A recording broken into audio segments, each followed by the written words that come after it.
Citoyennes, citoyens, tandis que le sol européen vacille, l'Élysée vacille lui aussi abasourdi. Un ouragan politique d'une violence inédite s'abat sur l'Union européenne et Ursula von der Leyen, perchée au sommet de la Commission, chancelle incapable de contenir l'onde de choc. L'épicentre, l'Irlande, où une fronde fulgurante baptisée X-Cité motivée par un ras-le-bol migratoire menace de faire éclater le bloc européen. En France, la riposte ne tarde pas. Florian Philippot, chef de file des Patriotes, ne complote pas en catimini, il tonne à visage découvert sur X. Reprenons le contrôle, rendons au peuple leur souveraineté, sortons de cette union. Son message, vu par plus de 50 millions de personnes, fait exploser les réseaux sociaux. Pourquoi Philippot s'attaque-t-il frontalement à Bruxelles? Pourquoi les médias mainstream comme France Télévisions ou Le Monde restent-ils muets? Et est-ce le début de la fin de l'UE? Restez avec nous car nous allons révéler une vérité plus explosive que vous ne l'imaginez. N'oubliez pas d'activer la cloche, de liker la vidéo et de partager votre opinion dans les commentaires. Allons-y. Le 3 juillet 2025, retenez cette date. La justice irlandaise déclare qu'il n'existe aucune obligation légale d'accueillir des demandeurs d'asile au détriment des citoyens. Le ministre irlandais de l'Intégration, dans une confession choc, admet « Nous sommes saturés. Après l'afflux de migrants ukrainiens, nous ne pouvons plus accueillir qui que ce soit. » Un signal clair, l'Irlande veut protéger sa souveraineté. Mais que fait l'UE le lendemain des juges européens non élus depuis leur bureau de Bruxelles castent la décision irlandaise? Leur ordre, vous devez fournir des logements aux migrants que vous le vouliez ou non. Pas de vote, pas de débat, juste une domination brute.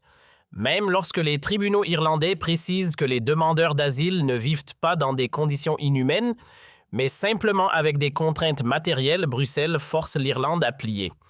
Le message est limpide, obéissez même si cela nuit à votre peuple. Imaginez vos villes au bord de la faillite, vos hôpitaux débordés, vos citoyens sans logement, et l'Union européenne répond « peu importe, ce n'est pas un cas isolé ». Si Bruxelles peut imposer cela à l'Irlande, qu'est-ce qui l'empêche de le faire à la France? À l'Allemagne, à votre ville, Florian Philippot, dans une publication retentissante sur X vue par plus de 50 millions de personnes, frappe au cœur de l'Union européenne. Il dénonce une union qui n'est plus une communauté, mais un monstre bureaucratique qui écrase la souveraineté des nations et le peuple irlandais explose de colère. À Dublin, les rues sont envahies de manifestants, parents, étudiants, retraités scandant « Mort à la bureaucratie, non à la migration imposée ». Ce n'est pas une frange extrémiste, c'est le peuple qui réclame sa voix. Ursula von der Leyen, la reine de Bruxelles, réagit avec froideur. La solidarité n'est pas une option. Traduction. Taisez-vous et obéissez. Ses alliés à Bruxelles renchérissent d'affirmant que le logement des migrants est une obligation européenne, pas une question nationale. En clair, vos électeurs ne comptent pas. Mais la panique est palpable. Le Parlement irlandais censure plus de 2000 commentaires critiques en quelques heures. Les médias publics refusent de relayer le message de Philippot, mais 50 millions de personnes l'ont vu. Il y a 18 mois, von der Leyen et ses alliés se moquaient de figures comme Philippot. « Occupe-toi de ta petite politique », l'enseigne-t-il. Mais l'homme qui a transformé X en une arme pour la liberté d'expression voit plus clair que tous. Il dit tout haut ce que des millions pensent. L'Union européenne mène une guerre contre les nations déguisées en vertu imposée par la peur. Et maintenant, Bruxelles a peur de lui. Car lorsque Philippot et 600 millions d'Européens déclarent la guerre à cette institution, l'histoire montre que les élites perdent. Souvenez-vous de ce qu'il disait de X, une plateforme sans censure ne peut pas fonctionner. Philippot et d'autres ont prouvé le contraire, libérant la parole populaire et la plateforme prospère.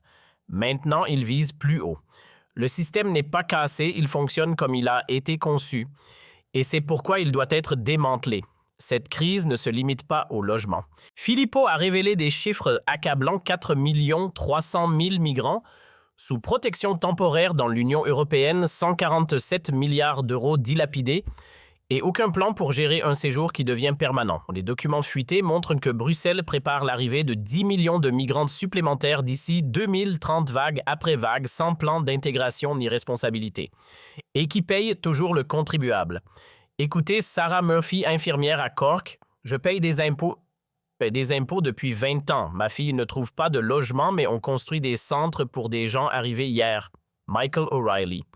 Ancien combattant irlandais a vu sa demande de logement refusée pendant qu'un hôtel voisin était réquisitionné pour des demandeurs d'asile. Même The Irish Times, loin d'être un journal populiste, admet que la position de l'Union européenne est juridiquement défendable mais politiquement explosive. Explosive, c'est le mot. Une révolution se profile. Les chiffres ne mentent pas. Pour la première fois depuis l'adhésion de l'Irlande à l'Union européenne, le soutien à l'Union chute sous les 50%. En France, 41% des citoyens veulent un référendum sur un Frexit selon une enquête récente. Aux Pays-Bas, 43% soutiennent un Exit. En Pologne, 38% envisagent un Polexit. Ces chiffres en hausse ne viennent pas de marginaux, mais d'enseignants, d'ingénieurs, de parents épuisés d'être gouvernés par des bureaucrates non élus. Ursula von der Leyen est le visage de cette crise. En 2025, elle survit à une motion de censure au Parlement européen avec 360 voix contre, malgré des critiques massives. Pourquoi? Parce que le système la protège. Mais regardons de plus près, cette motion était liée entre autres au scandale des vaccins. Des milliards d'euros ont été dépensés pour des doses inutilisées et la Commission refuse de publier les messages échangés entre von der Leyen et le président directeur général de Pfizer, Albert Bourla. La Cour de justice européenne a jugé que la Commission violait ses obligations de transparence avec des documents potentiellement détruits pour éviter toute responsabilité. Et ce n'est pas tout. Le Fonds de défense européen est imposé par des artifices juridiques malgré l'opposition du comité législatif du Parlement. Le Digital Services Act, un outil de censure, est utilisé pour influencer les élections et réduire les critiques au silence comme en France et en Roumanie où il sert à contester des résultats électoraux. Ce n'est pas une défense de la démocratie, c'est une attaque contre elle. Viktor Orban qualifie cela de catastrophe. En France, Florian Philippot dénonce une soumission à Bruxelles rappelant ses critiques de 2023 lorsque la France avait été forcée d'accepter des quotas migratoires après une confrontation avec l'Union européenne sur l'Ocean Viking. À l'époque, Philippot avait accusé Macron de céder face à Bruxelles, abandonnant la souveraineté française au profit de politiques migratoires imposées. Un scandale qui avait enflammé les réseaux sociaux et provoqué des manifestations à Paris. En France, la colère gronde. Emmanuel Macron promettait en 2024 « Vous verrez du changement cet été ». Mais que voyons-nous des prix qui explosent, une insécurité croissante, un État qui perd le contrôle? Une enquête récente montre que seuls 22% des Français constatent une amélioration sous Macron. Même au sein de la République en marche, le soutien s'effrite. Pourquoi? Parce que Macron prolonge les politiques de soumission à Bruxelles. Il parle de réforme mais plie dès que von der Leyen siffle. Les patriotes de Philippot, eux, disent « ça suffit ». Une enquête indique que 26% des Français pensent que les patriotes pourraient devenir une force majeure aux prochaines élections rivalisant avec les partis traditionnels. Pourquoi?